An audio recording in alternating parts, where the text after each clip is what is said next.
MP খুনে গ্রেপ্তার সৈয়দ আমানুল্লাহ খুলনার দুর্ধর্ষ চরমপন্থী নেতা শিমুল ভূঁইয়া। বিষয়টি নিশ্চিত করেছে তার পরিবার। তিনি পূর্ব বাংলার কমিউনিস্ট পার্টির খুলনা বিভাগীয় সম্পাদক। তার বিরুদ্ধে হত্যাসহ ডজনের বেশি মামলা রয়েছে।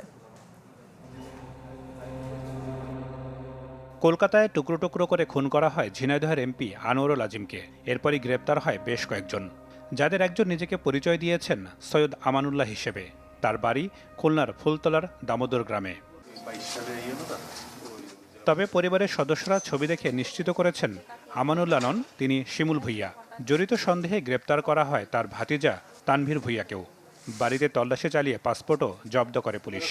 খোঁজ নিতে নিতে নিউজ আসে যে ওর ওয়াইফের কাছে নাকি পাসপোর্টটা রাখা ছিল। তারপর সেইখান থেকে কল করলে ওইখান থেকে পাসপোর্ট দিয়ে গেলে তাদের কাছে আমরা পাসপোর্ট হস্তান্তর করছি। এখানে থাকলে বিভিন্ন মামলা মকদ্দমায় জড়া যাবে। কেসে বাড়িতেই এই ব্যবসা বাণিজ্য করেছে, বাড়িতে সেইভাবে সে চলেছে আর কি। কিন্তু সেখান থেকে যে সে কি আমাদের সামনে তো নেই, সে কি করে না করে ওটা আমরা এমনকি আমাদের সাথে যোগাযোগও হয় না। শিমুলের বিরুদ্ধে এর আগেও মামলা রয়েছে ডজন খানেক। ইউপি চেয়ারম্যান কাশেম হত্যায় যাবজ্জীবন কারাদণ্ড হয় তার। পরে আদালত থেকে বের হন জামিনে।